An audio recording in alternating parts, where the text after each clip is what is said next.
Hi, ladies and gentlemen, and all other gentle people. We are back with Books and Wine, the podcast. And today we have a very special guest to Books and Wine. And I'll let him introduce himself. Yeah? Go. Hello, book lovers and wine lovers. More specifically, the wine lovers. Discriminating. No, they just have a special place in my heart. Okay. Of course, the book lovers are one of them. Yeah. So my name is Sam Ndichu. Okay. I'm a sommelier. Yeah. Sam the Somm. Or as my mother called it, Somalia. Which means I'm very passionate about wine. Okay. I consume quite a bit of it, but only for professional purposes and quality assurance. Yay. But most of the time, it's all about spreading the gospel of wine. That sounds like the most interesting job in the world. It is. So how does somebody become a sommelier? Read a lot of books. Did I say it right? Yes. Oh, great. Yes, you did. So to become a sommelier, you read a bit of books, a lot of books. And I always say, if I'd known there was this much reading involved in it, I would not have done it. But the wine helps, right? The wine helps, of course. Keep you company Yes. and makes the reading. It's a nice pick-me-up when you get one of those brain freezes from reading too much. Yeah. But it's lots of reading, lots of research, of course, lots of tasting, and most importantly, lots of fun. Okay, great. Yes. I think I want to be that when I grow up. You're very welcome. So today I just said you're very special to Books and Wine because I remember back in 2019 when I was still toying with the idea of doing this, putting together a group of people who are interested in enjoying wine, learning about wine, talking about books, discovering more books. I reached out to you and you were so gracious and you brought a lot of Portuguese wine. Yes. And we had a raucous over time. It was a lovely evening. Yeah, so thank you for setting us off in the path to success. Yeah, I've been very happy and privileged to watch how this thing has evolved and become such a fantastic child, big child. I know, big brand. Now we have a podcast. Exactly, yeah. Yeah, awesome. So I just wanted to take advantage of your time here today. Yes. Being the busy person you are, drinking wine from across the world. And just give some questions to you that we get, or rather I get a lot from guys who comes to Books and Wine, or just, I think, misconceptions about wine, or just people in their journey of learning about wine. Yes. So one is, I always get a headache when I drink wine. There are people who are sworn, like I'm not drinking wine because I always get a headache. Well, there's a few things that will cause you to get a headache. Yeah. So I'll start with the hardest and go to the easiest. Okay. And the hardest is usually body type. Oh. So everybody has a different tolerance to alcohol. Okay. So, and of course, your body reacts differently to different types of alcohol. Yeah. You will not get the same high from vodka as you get from wine or from brandy or from beer. Yeah. So each of them affects your body in a different way. Yeah. So there are some that will affect you more in a much negative way. Okay. And others will just will leave you feeling just nicely and easy about that. Yeah. So the second thing is drinking habits. And this is when I say it's the easiest is because we are always told enjoy responsibly. Yeah. But if you overdo it, tomorrow I can assure you'll have a very bad headache. Yeah. If you don't hydrate as you're drinking, a headache is definitely going to come your way. Yeah. So it's know your body type and know your tolerances towards different alcohols. Yeah. And of course, enjoy responsibly, hydrate. That part for responsibility, after the third glass, the decision making starts leaving you. No, but it's just limit yourself. But if you're going to overdo it, pace yourself. Yeah, and hydrate. Drink a lot of water. Exactly. Okay, so it's their fault they're getting headaches. Poleni. The other thing that I get a lot is, how do I know that a wine is a good wine? Well, here is where it's a bit of a science and a bit of art. So 50-50. So the science bit is the complex stuff that you always hear snobs discussing about the place, about who made it, about the year, about the soil types. Yeah. They'll tell you, they'll give you an indication. So an easy way is to know where the wine comes from. Okay. So an easy way to think about it is think about houses. Think about even houses in Nairobi. Okay. A house in Lavington will not cost the same as a house in Kileleshwa or in Westlands and Parklands and so on. So that should sort of give you, like, if I say, okay, this house, 2-bedroom in Parklands and 2-bedroom in Runda. Yeah, you already have an expectation of exactly what are the fixtures like. What yes, are they? yes. Okay. So on the label of your bottle, it always tells you where the wine comes from. Yeah. And some of these regions are more premium and are known for better quality than others. Yeah. So where the wine comes from is what we call. Can you give us a cheat sheet? Yes. Like which are the few places like, where example, you're almost guaranteed? When you let me start with the easiest, South Africa. Okay. Stellenbosch from South Africa will be good. I see. Franschhoek. If you like your white wines, go for the cooler parts of South Africa. So if it says so like much lower. So like in the Cape Valley, so like Constantia, or a bit more inland, a place like Bredekloof or Elgin, those are cooler places. So your white wines will be fantastic. Okay. If you like your very heavily bodied wines, go to the warmer places like Swartland, Wellington. So something like that. If you're in France, depending on what you like, you might like a very structured, heavy-bodied wines. Then Bordeaux will work for you. Yeah. And then remember, in Bordeaux, there's also smaller places in there regions that will give you a bit of a variation to what you like. Yeah. If you like some rosés in southern France, in Provence, they do some fantastic rosés. Yeah.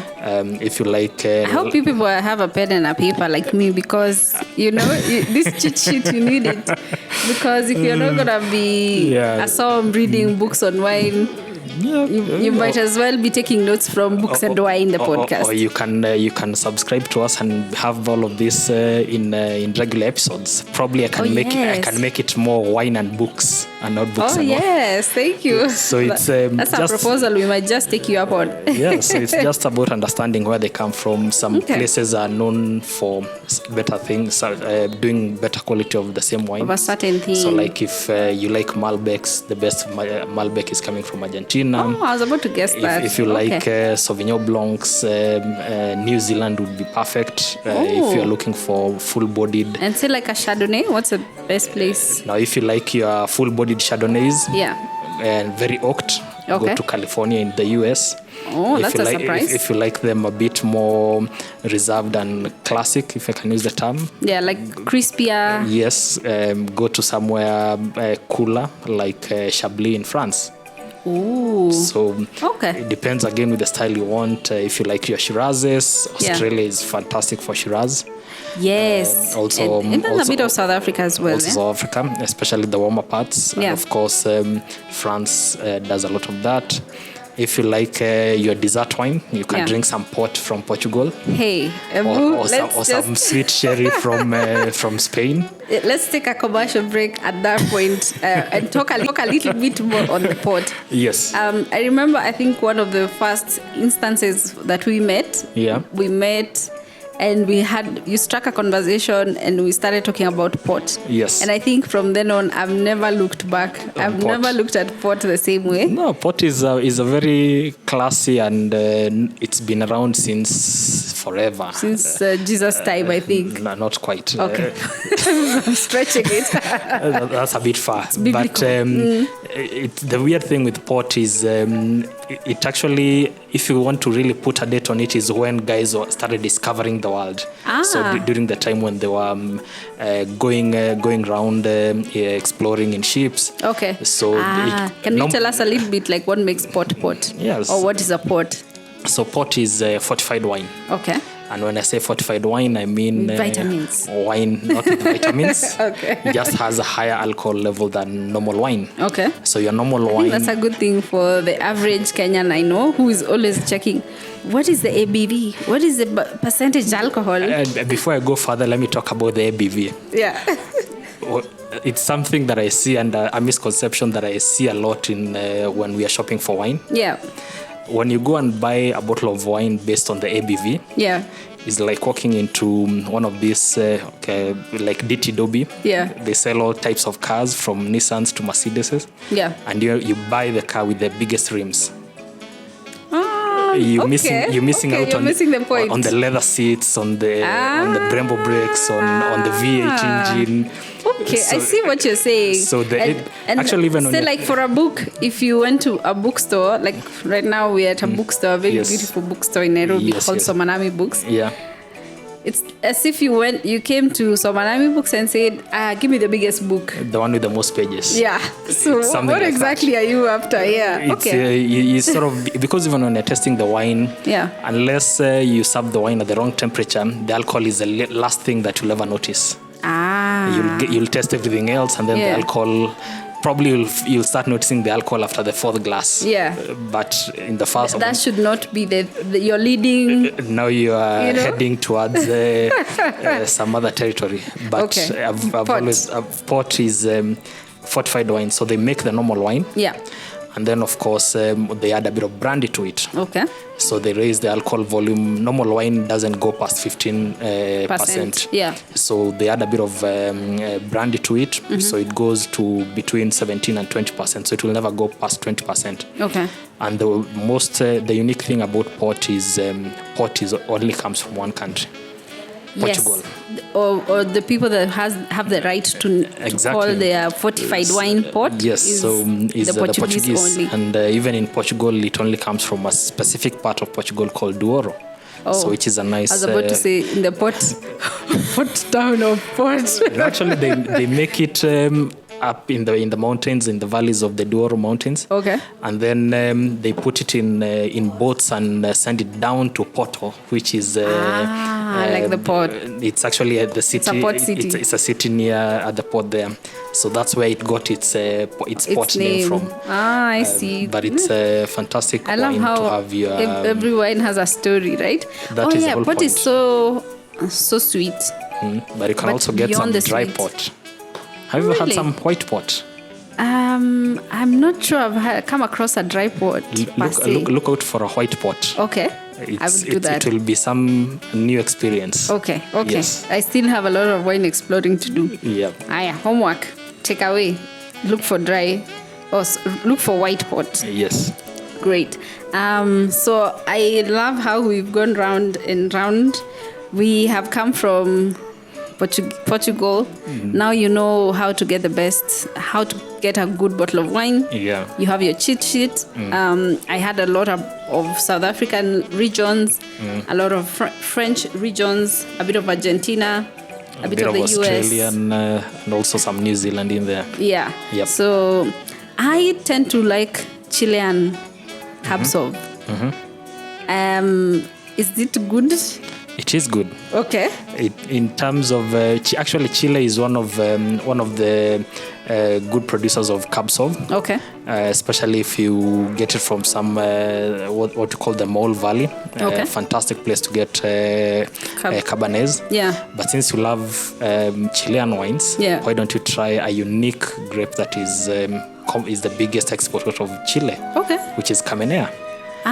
It's slightly different from Cabernet, but not too different. So Carmenere. It's the same. Okay. It's the same way you recommend books to me. You say you like that one, you will enjoy this one. So look out for a Carmenere. Sorry, Cab Sauv, you have a new sister, Carmenere. Okay, so it's slightly spicy. Oh, awesome! I love it. Yeah. Great. Then, because I think my default is a red. It's still a red. My default is a full-bodied exactly. red. That's my comfort. Yeah. Although I still like a really good South African Chenin Blanc. The Chenins are the life. Yes. Yeah. Yes, especially the nose. It gives you such a crispy. Very floral. Lots of fruits. You could drink Chenin all day. You instantly feel like you're on vacation. Yes.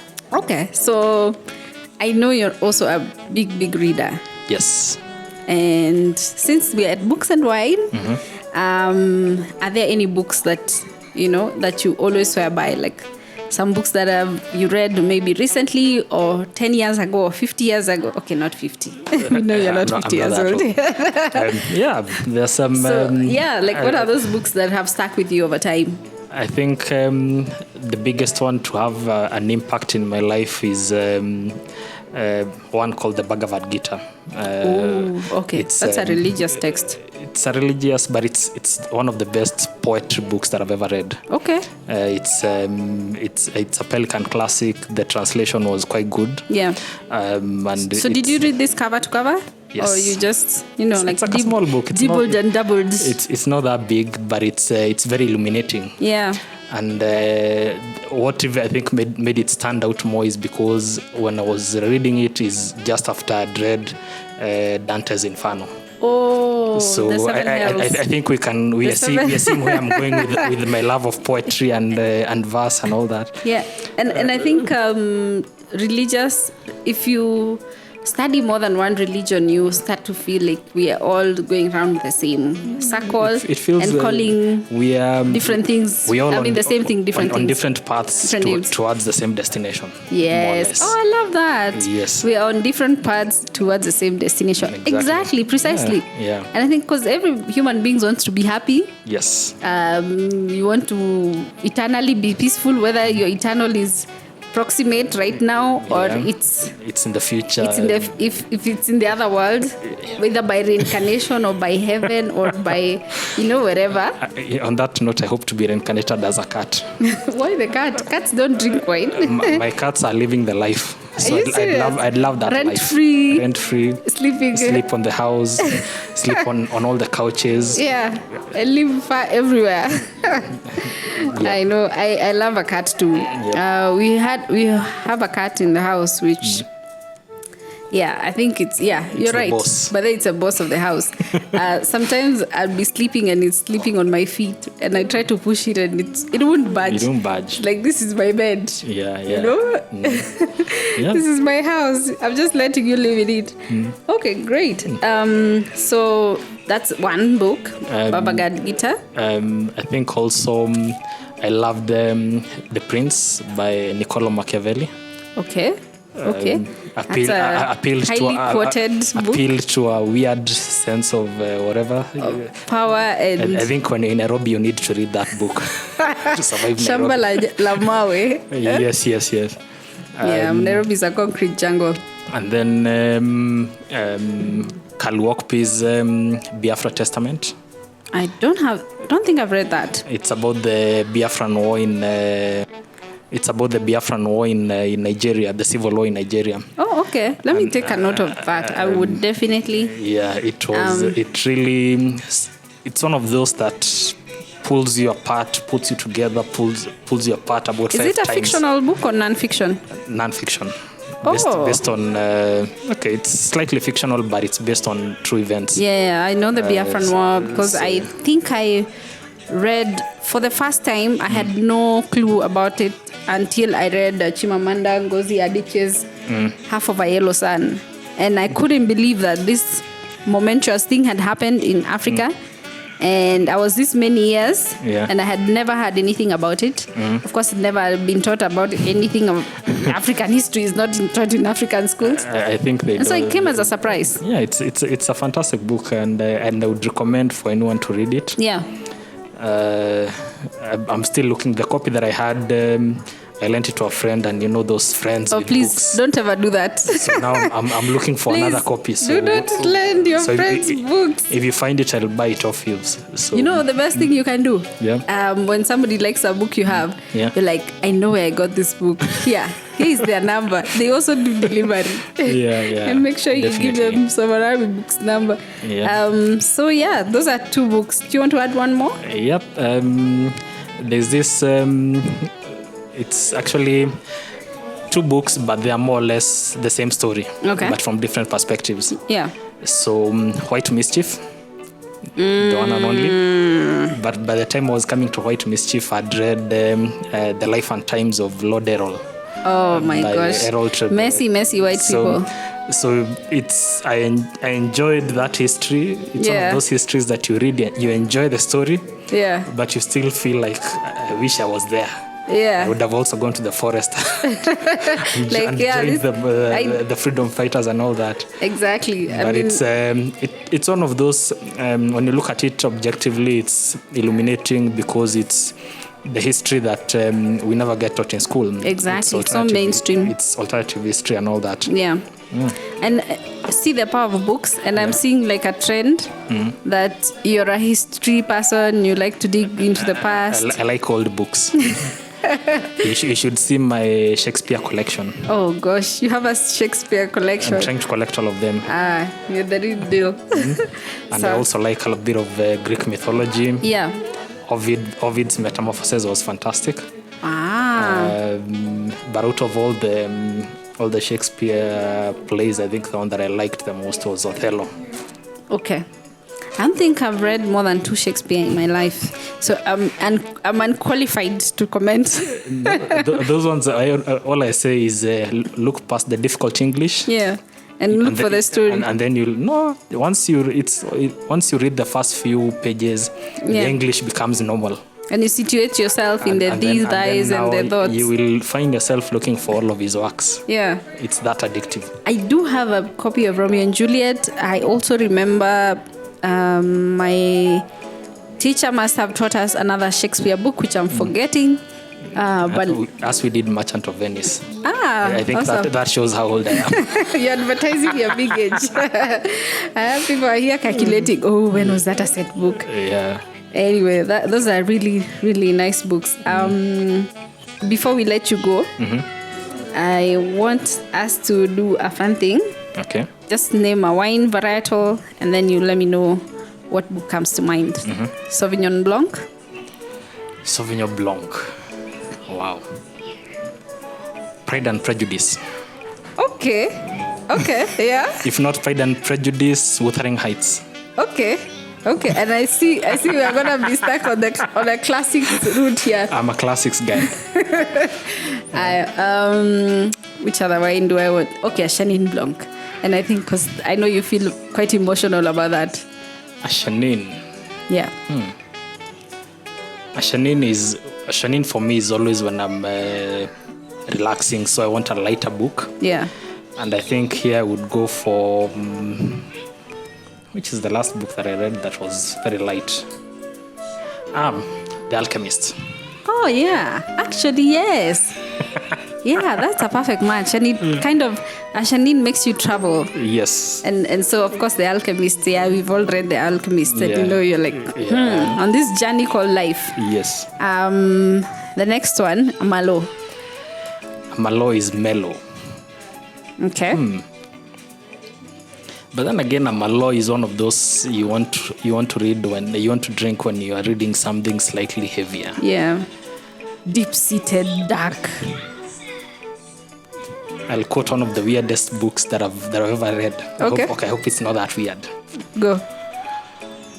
Black Swan. Black Swan. Nassim Taleb. Ooh. Okay. It's philosophical. Yeah. A bit of I don't know. Read the Black Swan. Okay. Because I'm thinking also of something political. Yeah. So with some big heavy themes that will leave you pondering. A nice Malo would go with that. Because a Malo stays in your mouth way after you finished sipping. Yes. Yeah. Okay. Great. One last one. I'm thinking I read a Bordeaux. A Bordeaux blend. Yes. Do you know the book I'm currently reading? No, please tell me. Underground by DeLillo. Okay. It's as huge as a Bible. Wow. And it has all these different stories that are weaving in and out, different perspectives, different people. Okay. And that is why I think a Bordeaux blend, because a Bordeaux blend has five grapes. Yeah. So has your Cabernets, has your Merlot, has your Cabernet Franc in there, your Petit Verdot. Yeah. So all those they create a sort of harmony, and I feel that is the kind of book that I want to, with the different stories in and out. Yeah. I remember there's another one I've read that has the different kind of, but I forget at the moment. No, I think... but Underground, I'd stick with Underground. I'm going to look for that book. How many pages is it? I have an aversion for... Almost 1,000. Oh, Lord. I take back my words. I am not going to look for the book outside of curiosity. But it's a fantastic book. Okay. From I the trust reviews you. that I've read and how far I've gone into it. Are you like in page 500? Not yet. I started reading it before I went on holiday. Yeah. So now I'm somewhere at around page 100. Yeah. And I haven't started it yet because I only came back 2 days ago. Yeah. But do you know how many books I could read within those 1,000 pages? Once in a while, I'm doing the math of ABV right there. This is commitment. Yeah, it's true. And Commitment. I think, when you have a good book, it doesn't matter. Yeah. Okay, thank you so much, Sam the Somm, for joining us. You're Always welcome. a pleasure to talk wine, to talk books. And before we let you go, how can people find you? Instagram. Okay. Samuel Ndichu. Okay. Is it Samuel with a W or you with a U? No W's. Okay. I always get somewhere like the Bible. Okay. I don't know where the W's came from. The alternative Bible. It's one of those King things James that, Version Bible. that make me like cringe when I see Samuel with a W. Yeah. So Samuel Ndichu with a new on Instagram, Facebook, LinkedIn. Yeah. I see you a lot on LinkedIn and of course IG, and I always love the articles you share, especially on LinkedIn. On LinkedIn, I'm trying to be professional and that's what I'm saying. Like putting up professional wine stories. Yeah, like you're very clued in on what's happening in wine. Someone told me my Instagram looks like the diary or the memoirs of a drunkard.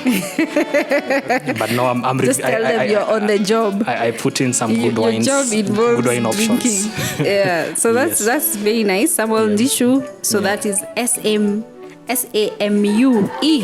Yes. No W. And Ndichu is NDICHU. Yes. Not the others. Not the others. Okay, great. So that's it from me, Wendy, and Samuel Ndichu, Sam the Somm, who have baptized today as Sam the Somm. Yes. And that is it for us for Books and Wine. Join us next time. Stay tuned for more Books and Wine banter. You can follow us on Instagram at Books and Wine KE or Twitter at booksandwine_KE. If you've stayed this long with us, please make sure you like, you rate, you share this episode with your friends because sharing is caring.